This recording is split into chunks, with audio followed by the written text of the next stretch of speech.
सभी respected teachers और सारे मेरे प्यारे व्यूअर्स का मेरे इस यूट्यूब चैनल टीचर अपडेट 247 पे तहे दिल से हार्दिक स्वागत और शुक्रिया है। साथियों, इस वीडियो में मैं आप सबको कुछ ऐसे अपडेट्स देने जा रहा हूं जो कि आने वाले भविष्य में शिक्षक साथियों के लिए खास तौर पे एक बहुत जोरदार झटका लगने जा रहा है। साथियों, जैसा कि आप सबको मालूम है कि जो वर्तमान में नवनियुक्त शिक्षक हैं, चाहे वो टीआरई 1 के शिक्षक हो, टीआरई 2 के शिक्षक हो, सक्षमता 1 शिक्षक हो या सक्षमता 2 शिक्षक जो कि अब विशेष शिक्षक कहलाएंगे, ये हैं, इनको सरकार ने किसी भी तरह का कोई ग्रेड पे नहीं दिया है। इसके अलावा अगर देखा जाए तो 7वें ग्रेड पे की जो हम लोग लड़ाई लड़ रहे हैं उसको लेकर भी आदर्श आचार संहिता जो अभी लगा हुआ है तो उसके लिए काम अटका पड़ा है। दूसरी बात अगर की जाए तो पटना हाई कोर्ट में जो केस किया गया था 7th पे को लेकर कि 7th पे हम शिक्षक साथियों के लिए लागू हो, वो भी केस अभी पेंडिंग में चल रहा है क्योंकि बहुत सारे केसेस हैं। उसकी सुनवाई का जो अभी नंबर जो है वो नहीं मिल पाया है, किस डेट को किस तारीख को सुनवाई होगी, ये अभी पेंडिंग में चल रहा है। ये कुछ अपडेट्स वर्तमान के हैं और आप सबको मालूम है कि अभी इलेक्शन चल रहा है तो किसी भी तरह के टीचर्स की कोई भी डिमांड अभी पूरी नहीं की जा सकती है आदर्श आचार संहिता के लागू होने के चलते। लेकिन भविष्य में जैसा कि आप सब शिक्षक साथियों को पता है कि 1 जनवरी 2026 से सभी जो शिक्षक साथी है या राज्य कर्मचारी हैं उनको केंद्र सरकार के द्वारा जो 8th पे कमीशन के अकॉर्डिंग जो भी फिटमेंट फैक्टर का रिपोर्ट आएगा उसके अनुसार वेतन निर्धारण होना है। हालांकि ये 2026 में ये हो नहीं पाएगा, ये इसका होते होते लगभग 2028 होगा और मेरे अकॉर्डिंग बिहार में इसको लागू होते होते 2029 या 30 भी हो सकता है। खैर, हमें डेट से कोई लेना देना नहीं है, लेकिन 8th पे के बारे में कुछ चौंकाने वाले रिपोर्ट्स निकल के सामने आए हैं जिसकी जानकारी जरूरी है।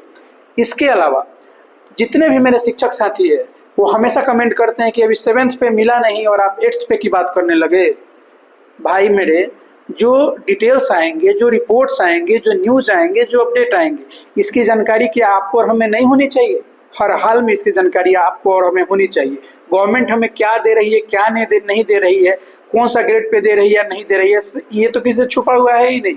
लेकिन भविष्य जो मेरा है वो 8th पे में है। अगर उस भविष्य पे कोई संकट नजर आ रहा है, उस भविष्य पे कोई अगर कमी नजर आ रही है तो इसकी जानकारी आपको और हमें ही रखनी होगी क्योंकि इसके भुक्तभोगी भविष्य में हम और आप ही होंगे, कोई दूसरा होने नहीं जा रहा है। तो साथियों, ये जो रिपोर्ट है ये 8th पे को लेकर है।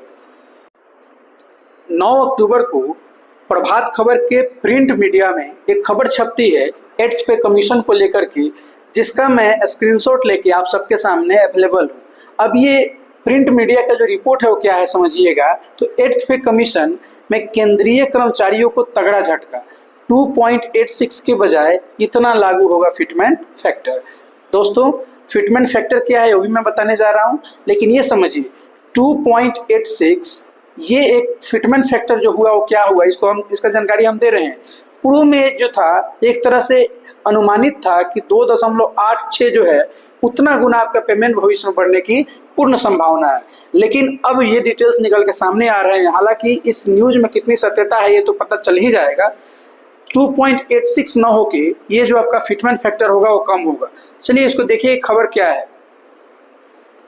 यहाँ लिखा है, बता दें कि 8वां वेतन आयोग के तहत सैलरी बढ़ने की राहत देखने वाले लाखों केंद्रीय कर्मचारियों को बहुत ही बड़ा झटका लगा है। 8th पे के लिए जितने भी साथी खुश हो रहे थे, चाहे वो केंद्रीय कर्मचारी हो या राज्य कर्मचारी हो, उनको एक तरह से कहीं ना कहीं एक ब्रेक लगा है, उनकी उम्मीदों को एक थोड़ा सा ठोकर लगा है।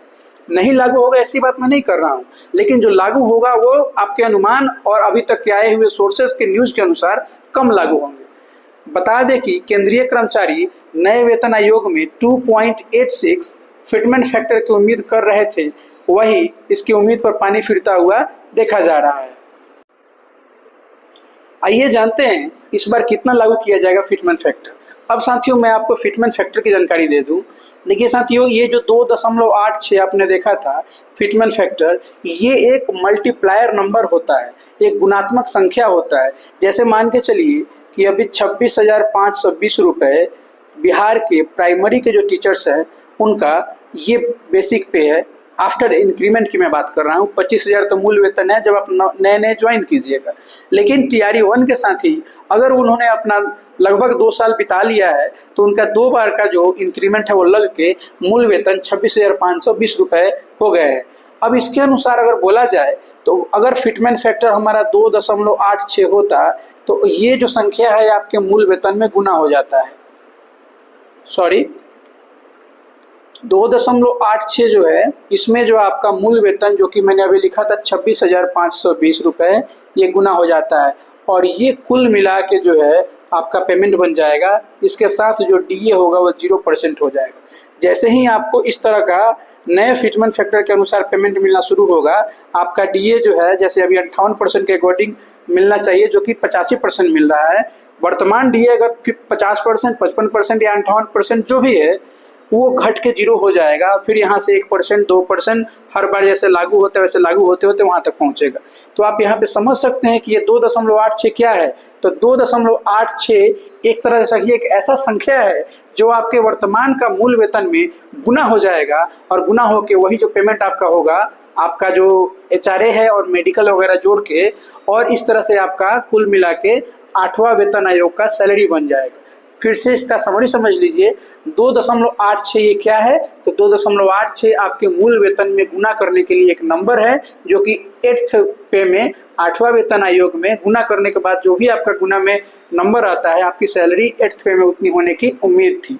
अब इससे साफ बात है कि 2.86 समझिए कि लगभग 3 गुने के पास पहुंच रहा है, 2.5 गुने से भी ज्यादा है। यानी आपका पेमेंट लगभग 3 गुना होने का उम्मीद था और ये अगर 2.86 से घटेगा, जितना ही घटेगा तो आपके उम्मीद के अनुसार जो पेमेंट है वो भी तो घटेगा।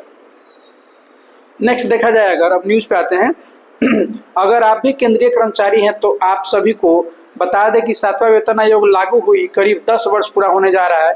आपको मालूम है हर 10 साल पे नया पे कमीशन जो है, नया पे स्केल जो है वो लागू होता है और 1 जनवरी 2026 से पहले आपका जो 7वां वेतन आयोग है इसका कार्यकाल पूरा हो जाएगा। तो 8वां वेतन आयोग 1 जनवरी 2026 से जोड़ के मिलेगा एज एरियर के रूप में। और हर 10 वर्ष बाद सरकार नया वेतन आयोग लागू करती है। ऐसे में जब 8वां वेतन आयोग को लेकर बेसब्री से इंतजार केंद्रीय कर्मचारी कर रहे हैं, तो बता दें कि इस वेतन आयोग के तहत लागू होने वाले फिटमेंट फैक्टर पर कर्मचारियों के सबसे अधिक नजर बनी हुई है। वही जो 2.86 की बात की गई थी, जो सब लोग बोल रहे थे कि पेमेंट में बहुत अच्छा उछाल देखने को मिलेगा, बहुत ज़्यादा बढ़ोतरी देखने को मिलेगा, तो वो जो फिटमेंट फैक्टर है वो उस अनुमान के अनुसार नहीं होकर अब कम हो जाएगी। देखिएगा जरा ध्यान से, वहीं अब तक माना जा रहा था कि यह 2.8 तक किए जाएंगे, मतलब फिटमेंट फैक्टर 2.86 रहेगा जो कि आपके मूल वेतन में गुना हो रहा था। लेकिन कर्मचारियों को फिटमेंट फैक्टर के मामले में तगड़ा झटका लगा है, वहीं इससे उनकी सैलरी में कम बढ़ोतरी देखने को मिलेगा। यहाँ कुछ मिसप्रिंट्स है, कम बढ़ोतरी देखने को मिलेंगे। आइए और जानते हैं नीचे के लेख में पूरी जानकारी विस्तार से। बता दें कि 8वां वेतन आयोग से केंद्रीय कर्मचारी को 2.8 से फिटमेंट फैक्टर के मिलने की उम्मीद थी, वहीं अब 1.92 ही रखे जा सकते हैं। देखिए 2.86 ये एक तरह से एक अनुमानित था कि ये आपका फिटमेंट फैक्टर रहेगा, आपके मूल वेतन में इतने से गुना होगा, जो कि अब ये अनुमान लगाया जा रहा है। ये न्यूज़ और सोर्स निकल के सामने आ रहे हैं कि अब 1.92 यानी लगभग 2 गुने से भी कम, अप्रोक्स 2 गुना मान सकते हैं आपका पेमेंट बढ़ने का उम्मीद है। जो कि 3 गुना हो रहा था वो घट के 1.92, मतलब आपके सैलरी में 1.98 से गुना होगा, सॉरी 1.92 से गुना होगा। ये भी हालांकि फिक्स नहीं है, ये न्यूज़ के सोर्स के अकॉर्डिंग बता रहा हूँ, ये मेरा न्यूज़ नहीं है। आप लोग जो उछलने लगते हैं कि ये फेक न्यूज़ है, अपने से बना देते हैं कुछ, तो पहले रिपोर्ट आप पता करिए, आप जाके उस डिजिटल प्रिंट मीडिया का रिपोर्ट पढ़िए। ये इतना मेरे पास लिखने का समय नहीं है, क्योंकि आप ही के जैसा मैं भी एक शिक्षक हूँ। तो 2.86 जो मिलने का उम्मीद था उतना न मिलके अनुमानित अब बताया जा रहा है कि 1.92 ही रह सकता है, होगा नहीं ये क्लियर नहीं है, रह सकता है। आगे देखिए, बता दें कि कई रिपोर्ट्स में दावा भी किया जा रहा है कि इससे अधिक फिटमेंट फैक्टर रखने पर सरकार पर अधिक वित्तीय बोझ पड़ेगा, मतलब जो फाइनेंशियल जो बर्डन है वो बहुत ज़्यादा पड़ेगा गवर्नमेंट पे अगर इससे ज़्यादा रखती है तो। इसलिए फिटमेंट फैक्टर 1.92 से अधिक नहीं बढ़ेंगे। वहीं इससे कर्मचारियों के चेहरे पर मायूसी देखी जा रही है। जाहिर सी बात है, जो एक अनुमान था उस अनुमान से कम कुछ भी होता है तो फिर बर्दाश्त से बाहर वो हो जाता है और कहीं ना कहीं वो जो आपका एक तरह से दुख है वो आपके मायूसी में बदल जाता है। बता दें कि इस समय लेवल 1 के कर्मचारी, केंद्रीय कर्मचारी को हर महीने न्यूनतम बेसिक सैलरी 18,000 रुपये दिए जा रहे हैं। वहीं 1.92 फिटमेंट फैक्टर लागू होने के बाद यह बढ़ के 34,560 रुपये महीने हो जाएंगे। यानी 18,000 वाले का पेमेंट जो है लगभग 34,560 यानी 35,000 के आसपास पहुंच जाएगा। हालांकि कर्मचारी 2.86 फिटमेंट फैक्टर मानते हुए सैलरी की कैलकुलेशन अलग तरीके से कर रहे थे, जो कि एक अनुमान था कि 51,480 रुपये महीने हो जाते, लेकिन ये तो लागू होने से रहा। आगे अगर देखा जाए तो बता दें कि 8वां वेतन आयोग का गठन अभी तक नहीं किया गया है, वहीं इसके गठन की प्रक्रिया जारी है। बता दें कि 1 करोड़ से अधिक केंद्रीय कर्मचारी और पेंशन भोगियों को 8वां वेतन आयोग लागू होने पर प्रत्यक्ष तौर पर आर्थिक फायदा मिलने की उम्मीद है। जाहिर सी बात है, बढ़ेगा तो हर किसी को आर्थिक फायदा होगा। वहीं 8वां वेतन आयोग का गठन होने के बाद इसकी सिफारिशें तय किए जाएंगे और सरकार को सौंपे जाएंगे। वहीं इसके बाद अगले वर्ष तक 8वां वेतन आयोग लागू हो सकते हैं। यानी ये न्यूज सोर्स 2027 का बता रहा है, लेकिन इसको लागू होते होते 2028 होगा और राज्य सरकारों के पास जब ये बात पहुंचेगी तो 2029 या बहुत तेजी में अगर सरकार काम की राज्य सरकार तो 2028 हो जाएगा।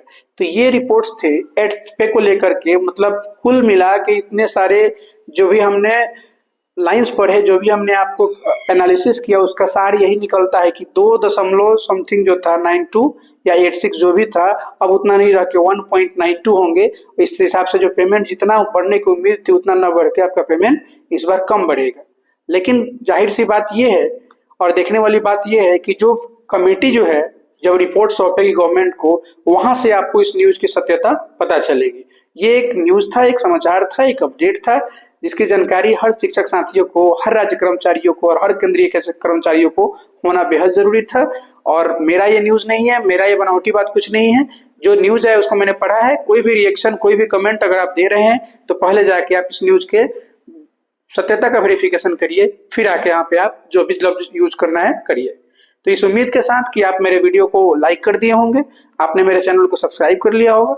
मिलते हैं साथियों नेक्स्ट वीडियो में, तब तक आप अपना ख्याल रखें। दीजिए मुझे इजाजत। Thank you so much. नमस्कार, जय हिंद।